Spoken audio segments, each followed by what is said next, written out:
Why can't I control myself? I'm such a disgusting, gluttonous pig. These are the words that you might be thinking every single time you stuff your face full of sugary, processed garbage, even though you've told yourself that you're gonna eat clean from now on. Look at you. How many times have you made that promise to yourself? 100? 1,000? 1,000,000? And yet, you're sat here, covered in crumbs, foggy brain, gut all bloated, feeling inflamed, feeling like shit, full of deep regret. How many times is this gonna happen to you, brother? Seriously, when's it gonna stop? Well, let me tell you, it stops right now, because I've been exactly that disgusting glutton who can't seem to control himself. One of the biggest addictions that I've had to overcome is processed junk food, more specifically sugar. Something about that sweet, comforting release has always had a massive pull towards me.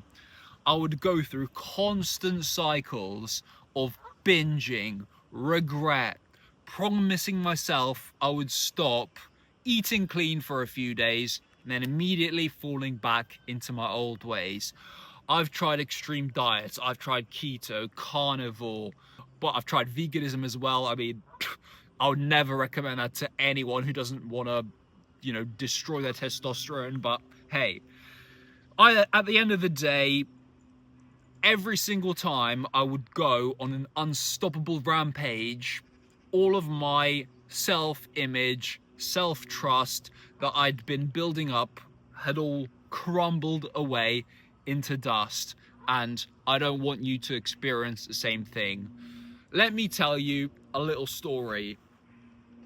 About 1.5 years ago, just before my descent into chaos and stagnation and ultimate mental, disgusting health, which I talked about in my last couple of videos, I was doing a job with my friend Dan, who I've talked about.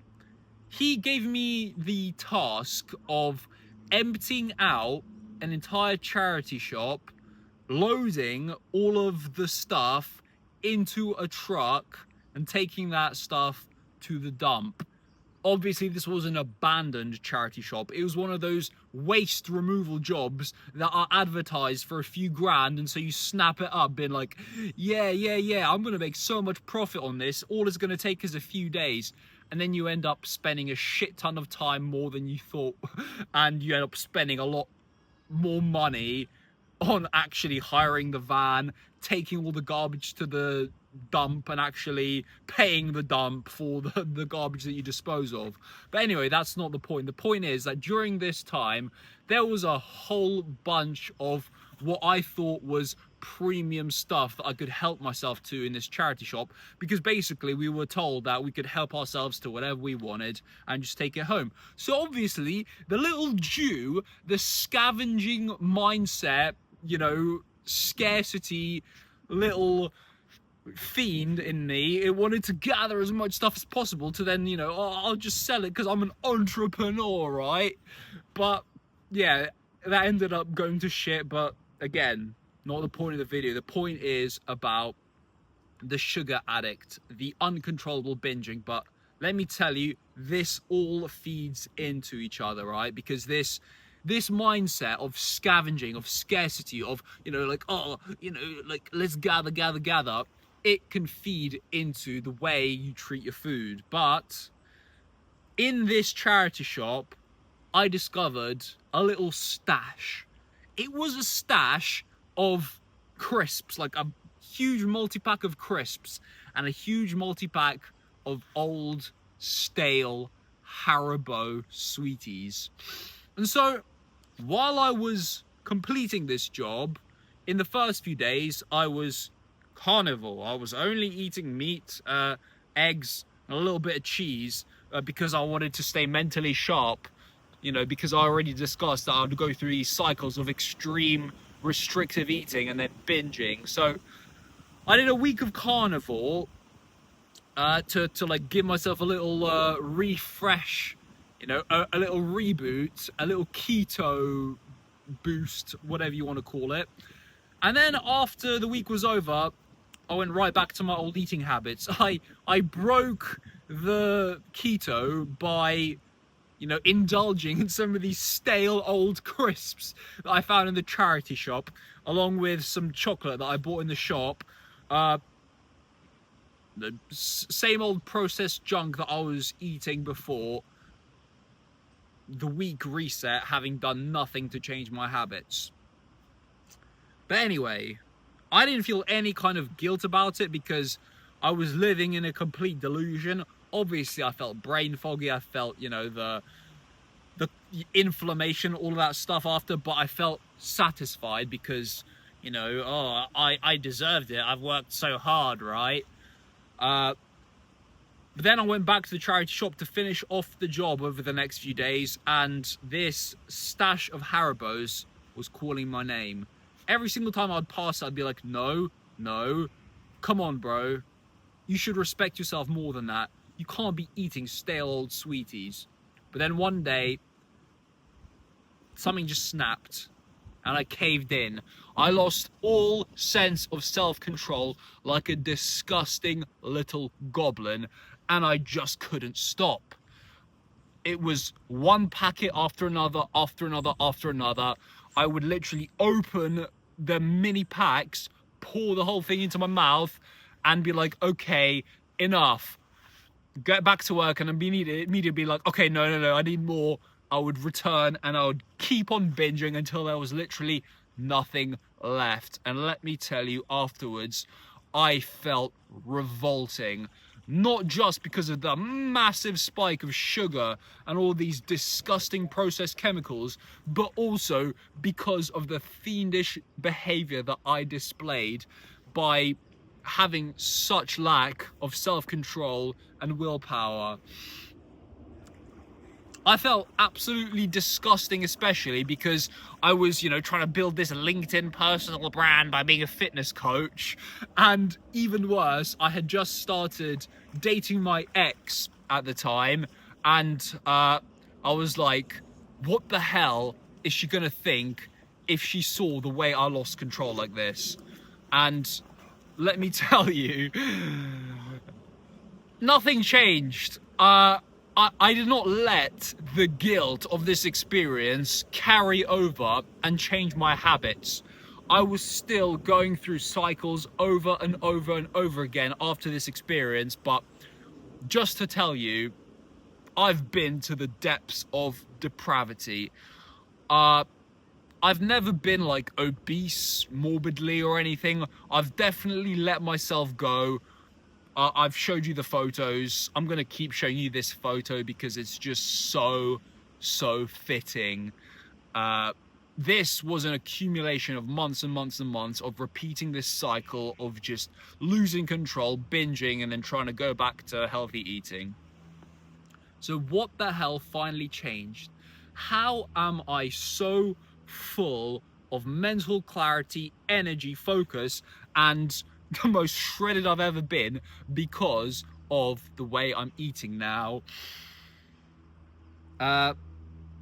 Well, the key theme is impulse control.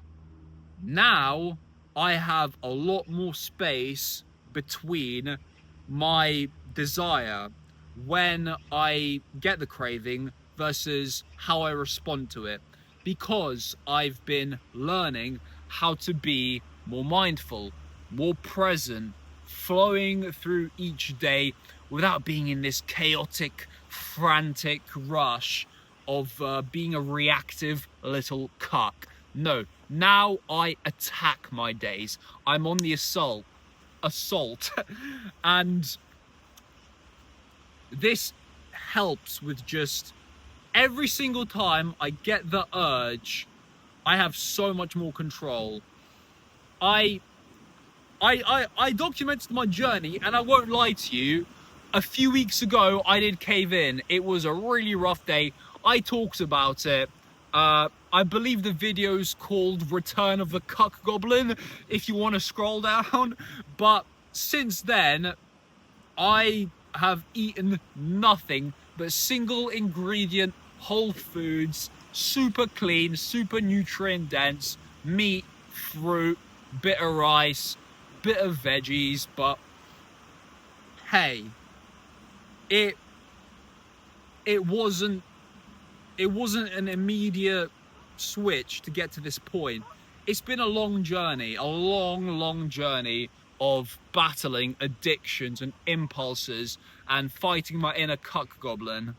But here's an insight that is very important for you to keep in mind. You aren't addicted to the actual food itself. What you're addicted to is the feeling of comfort. This sweet sugary release that gives you this feeling, but that immediately fills you with regret afterwards because you didn't earn it. But you don't just crave comfort, you crave distraction, right? Because when is the last time you had a chocolate bar, you delicately unpeeled the wrapper, you took off a square, and you fully savored every moment, sucking on it slowly? Pause. No, very likely the way you binge on junk food is you have something playing on your phone screen, right? A YouTube video or some kind, and you just mindlessly stuff your face. You don't have any kind of presence, and when you think about it, you don't enjoy it that much. Because let me tell you, if you're the kind of person who can take like one single scoop of ice cream, one square of chocolate, and, you know, fully be present in the moment, no distractions, and savor it completely, then I have nothing to say to you. You have full permission to eat like that every now and again, to enjoy that occasional indulgence, but you very likely can't. You very likely feel that hit of instant dopamine from sugar, and you have to have more, you have to have more, you have to have more. And the fitness industry, those clowns, they try to camouflage that issue and just, you know, make it as comforting as possible to stuff their face full of artificial sweetener and, you know, high protein, high fiber garbage recipes that are utter abominations of food. But they don't fix the root cause, which is your bloody impulse control. It's an endless cycle of mindless consumption. You want to escape the life that you hate. You want to escape the reality, the internal state that you hate. So you turn on some entertainment because you're bored. You know, your body's baseline dopamine system is fucked up, and so you always crave. You switch on some freaking distracting entertainment, and then you wanna. It's not enough, right? You can't just be there, be present. You have to stack extra pleasure on top of it. So you reach for the sweeties, the ice cream, the takeout. And I'll be honest with you, I'm gonna dive a little bit deeper. This distraction from the life that you hate and the way that you cope with it probably stems from your childhood trauma. If you had amazing parents that knew what they were doing, you probably don't have this problem. But I'll say that that's very unlikely in this day and age. If that's the case, where you were raised in a healthy manner by parents who freaking were about it, you're probably in the 0.01%. You know, most of us are traumatized little boys, and this is the way we cope. This is the patterns we developed. We hear our parents screaming at each other, and you know, we want to escape reality. We want to, you know, we want to immediately reach for the entertainment, for the junk food. So, how do we escape? Well, first things first, we must have a good enough reason to quit this addiction. We must have a why that makes us cry, because just what we've been doing so far isn't working, is it? Wanting to stop this junk food just for the sake of it, it's not enough, right? We need a powerful reason to. For me, that reason is I need to be a leader, an example to my boys. I want to be mentally sharp every single day because my goals require it. I want to look in the mirror and respect myself. I want to see the physique that I've worked so hard for and not cancel out all of the, work I've done in the gym by just eating like a little traumatized child. Once we have a powerful enough why, we have to develop this impulse control, which comes, like I said already, from being more present. Breathwork, meditation, introspection, all of these are massively powerful tools in your arsenal. And rather than focusing on the what, the how, what am I going to eat today? How am I going to track my calories? We're going to cut all of the noise, all of the overwhelm, and we're going to focus on becoming the guy who's undeniable. When we focus on who, what is the man, how does the man who has built my dream life, how does he approach his relationship with food? Obviously, this takes time to develop. You might not even have an idea of what your ideal dream self even is. In which case, I don't think it's a terrible idea to borrow examples based on men that you respect. But another mental framework that is very, very helpful to keep in mind is to go to war, because we as men, we always thrive when there's an enemy, an opponent to fight against. Every single time we see these shiny packets full of artificial garbage, we have to imagine these disgusting, greedy food corporations, these slimy, disgusting executives sitting there and how are we going to addict and poison these people to make more money? This is a very, very powerful tool that I use in my arsenal. Every single time I'm in a shop, my stomach is rumbling, I really, really want to just binge, but I just snap back to this. No, am I gonna let these fuckers win? No, I don't want to let them win. But yeah, that's one mental framework that has been helpful to me. But another mental framework has been to smell something that always makes me tick. For example, the other day while I was out at work, I stopped by a pub to drop off a delivery, and they were cooking some fish and chips. And if you're from England, you know how seductive that smell is. This vinegar, this ketchup, this greasy, fishy, chippy, potatoey smell. Man, my stomach was rumbling. And the very, very immediate thought that I had that snapped into mind was, this is the smell of brain fog. This is the smell of instant regret and feeling slow and sluggish. This is the smell of council houses, of grotty estates full of poverty, right? Because it all feeds into each other, doesn't it? So, next time you're tempted, next time you see something that appeals to you, or you get that craving smell, I want you to zoom out.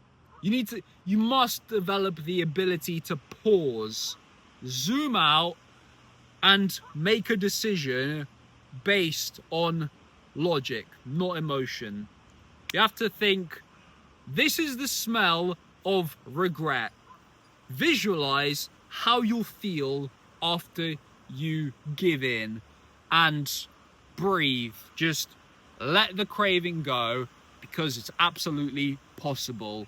And then go do an intense training session if you haven't done so already, and earn your treat. Because if you train like a mercenary, you push yourself to the limits, and you feast on some fruit, some meat afterwards, you'll feel like a king, and you will start to rebuild this relationship with food and finally fix that fucked up system of yours. I hope this was valuable. I'll see you when I see you.